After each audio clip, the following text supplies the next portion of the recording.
আব্দুল্লাহ আনসারী গড়ের ভিতরে ওটা গড়চর ভিতরে বিবি ডান্ডে রাখিয়ে যখন একামত শুরু হয়ে যায় দৌড়াইয়া গিয়ে জামাতের মধ্যে খাড়া হয়। আবার যখন একামত জমা শেষ হয়ে যায় আবার দৌড়াইয়া ইয়া বিবির ডান্ডে কাপড়ে দেন। বিবি ডানে সময় মতো নামাজ আদায় করেন রে ভাই। এইভাবে কয়েকদিন আসা যাওয়ার পরে আমার ভাই আইলো আমার বুজুর্গ হল সময় কেন আপনার সাহাবায়ে কেরাম সমালোচনা শুরু করে দিলা, গসব শুরু করে দিলা। ওই সময় কেন সোনার নবীদের ডাক দেওয়া হলো সাহাবায়ে কেরাম সমালোচনা করিও না, সমালোচনা করা বলা নাই। সমালোচনা করলে কি হইব, না করলে কি হইব, আমার পাতে হুজুর আছেন তাই বয়ান করবো ইনশাআল্লাহ। আল্লাহর রাসূল সাল্লাল্লাহু আলাইহি ওয়াসাল্লাম ডাক সাহাবায়ে কেরাম বল, আমি আমার আব্দুল্লাহ আনসারীর খবর লইম। আব্দুল্লাহ আনসারীর বাড়ির মধ্যে গেলে আল্লাহর রাসূল গিয়ে সালাম দেন, আসসালামু আলাইকুম, আসসালামু আলাইকুম, আসসালামু আলাইকুম। তিনবার সালাম দেওয়ার পরে কোন জবাব পাইছেন না, নবীজি ঘুরিয়া যাইতেন। আরে ভাই এগুলো কি মাসলা হইল? আমরা এক মুসলমান যদি আর মুসলমানের বাড়ি যাই তাহলে পর্দার আওরাত তাকে সালাম দিতাম দেইনি? না, জমাতো গেলে পাওয়া যায় না। জমাতোর মানুষ আপনার কারোর বাড়ি গেলে পর্দার আওরাতে সালাম দেই না, সালামের জবাব পাই না, বুঝি দেন। এইভাবে মাসলা হইল যে কোনো বাড়ি যাও পর্দার আওরাত তাকে সালাম দিতাম, সালামের জবাব যদি আয় না তাহলে বুঝি দিতাম। বুঝাচ্ছি না?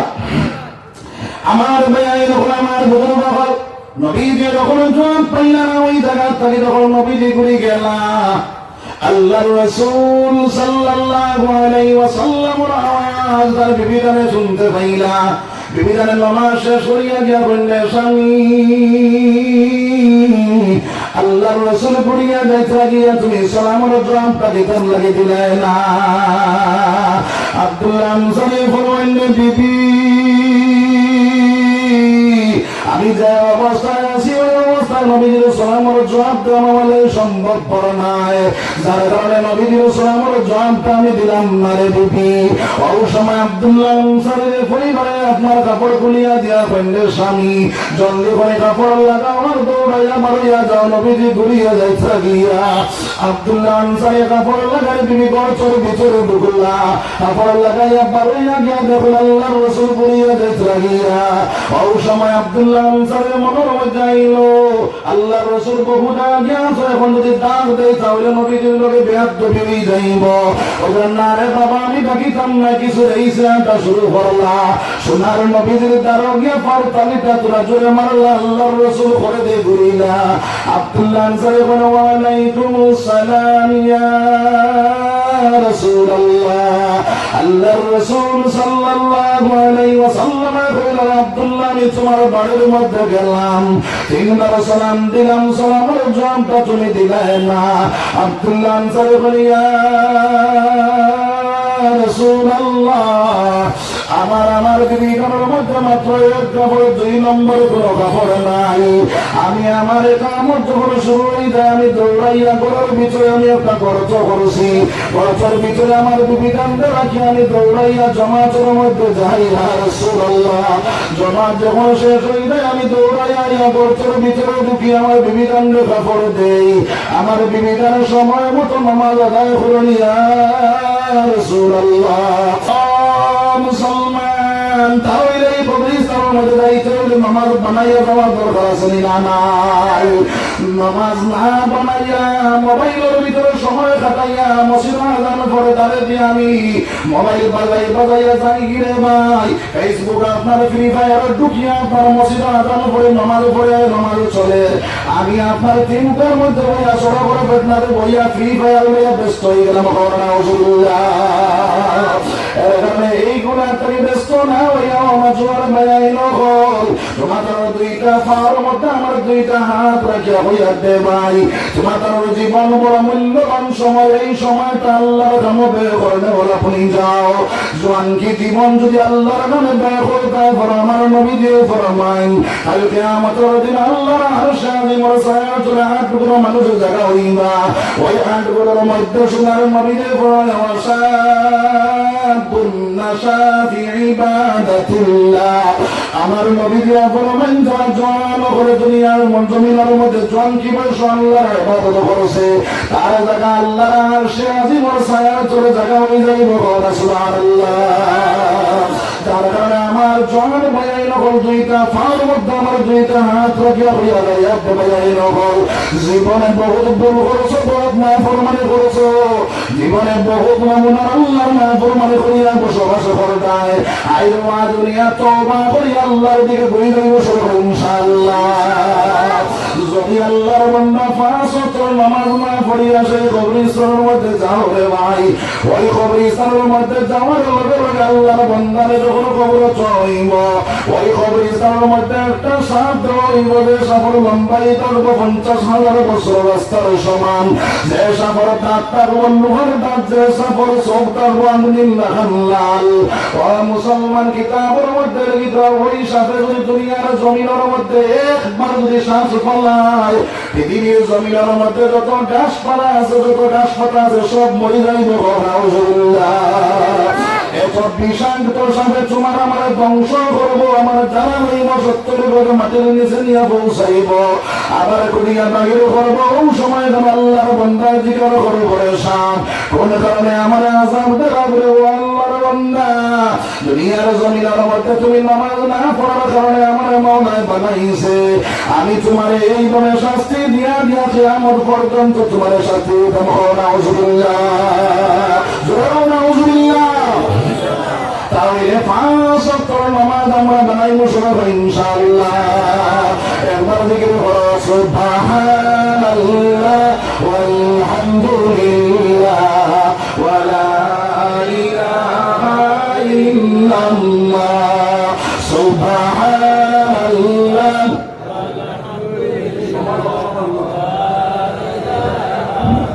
সুবহানাল্লাহ ওয়ালহামদুলিল্লাহ সুবহানাল্লাহ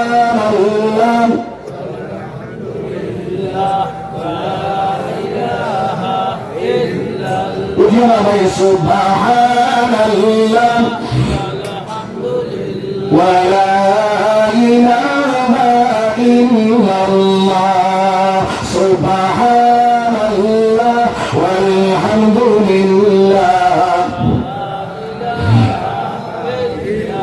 আসমান জমিন লৌহ কলম সবই তোমার উসিলা আসমান জমিন লৌহ কলম সবই তোমার উসিলা নিজ খোদা আশিক হইয়া নাম রাখলেন হাবিবুল্লাহ সুবহানাল্লাহ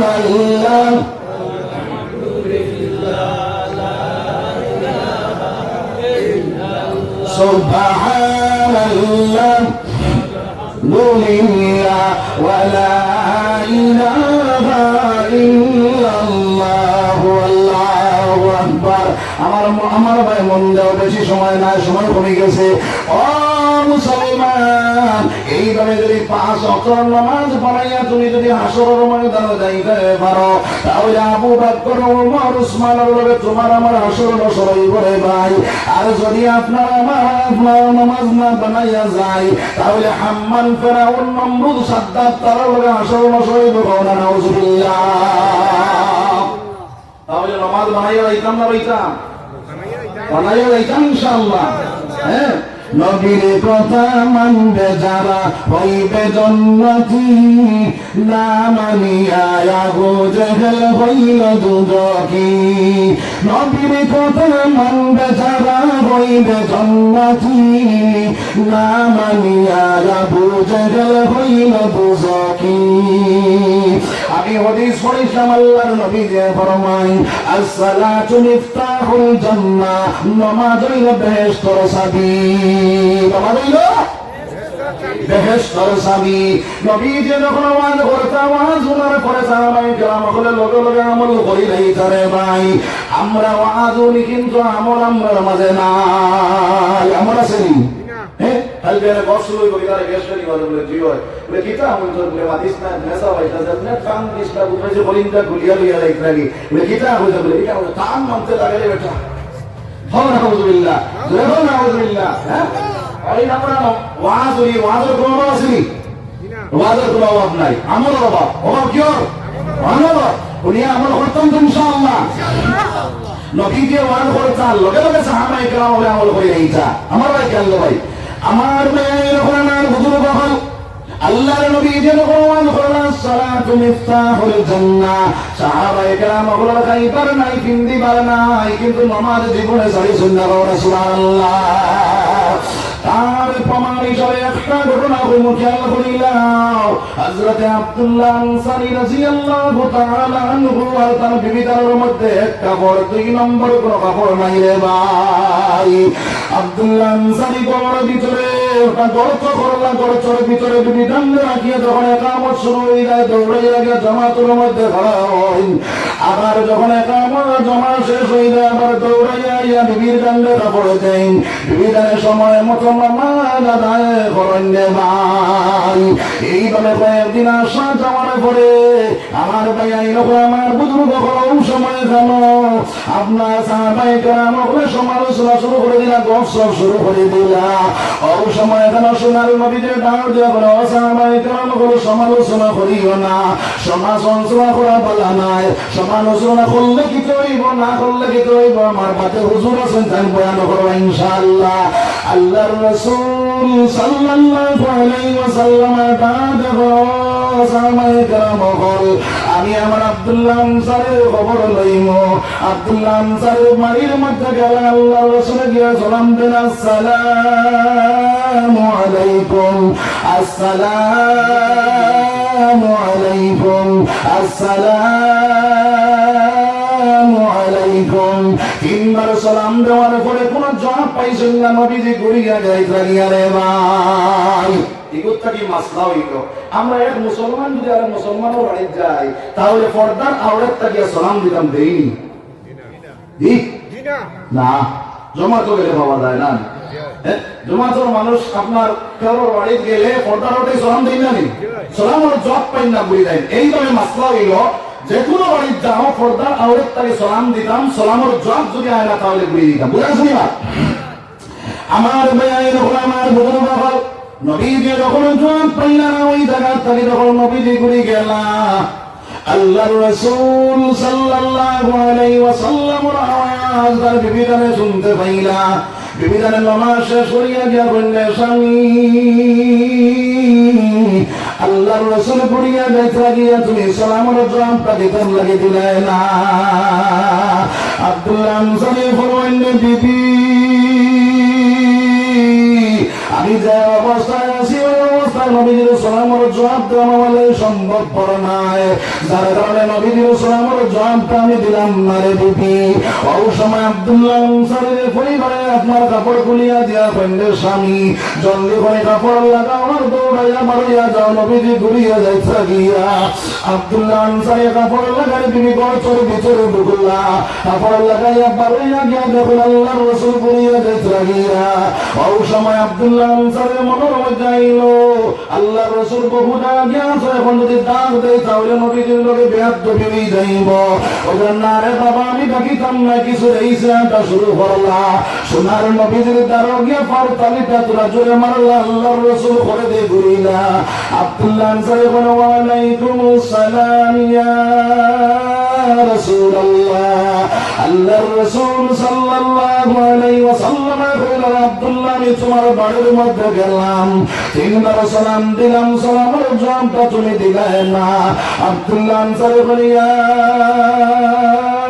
রাসূলুল্লাহ আমার বিবিদের মধ্যে মাত্র এক কাপড় দুই নম্বর কোনো কাপড় নাই আমি আমার কামত যখন শুরু হয়ে যায় আমি দৌড়াইয়া ঘরের ভিতরে আমি একটা গর্ত করছি গর্তের ভিতরে আমার বিবিধানটা রাখি আমি দৌড়াইয়া জমাতের মধ্যে যাই ইয়া রাসূলুল্লাহ জমাত যখন শেষ হয়ে যায় আমি দৌড়াইয়া গর্তের ভিতরে ঢুকি আমার বিবিধানটা কাপড় দেই আমার বিবিধানের সময় মতো নামাজ আদায় করে নিয়া রাসূলুল্লাহ আমার ভাইরাই যখন আমার বুজুর্গ হলাই যে কোনো মানুষের 4-5টা কাপড় আছে না নাই পেট বড়া খালি খায় পিঠ বড়া কাপড় লাগায় কিন্তু আল্লাহর বন্দায় নামাজে পড়ে না পড়ে না রাসূলুল্লাহ ওই আব্দুল্লাহ আনসারী রাদিয়াল্লাহু তাআলা আনহু বলেন সোনার নবীকে দাওয়াত যখন আব্দুল্লাহ হে আব্দুল্লাহ এইভাবে জমাতের গুরুত্ব আপনার আব্দুল্লাহ আনসারী দিলা তাহলে আমার ভাই আইনগুলো আমার বুজুর্গ হল জমাতের গুরুত্ব দেওয়া লাগবে না লাগতো না জুম্মা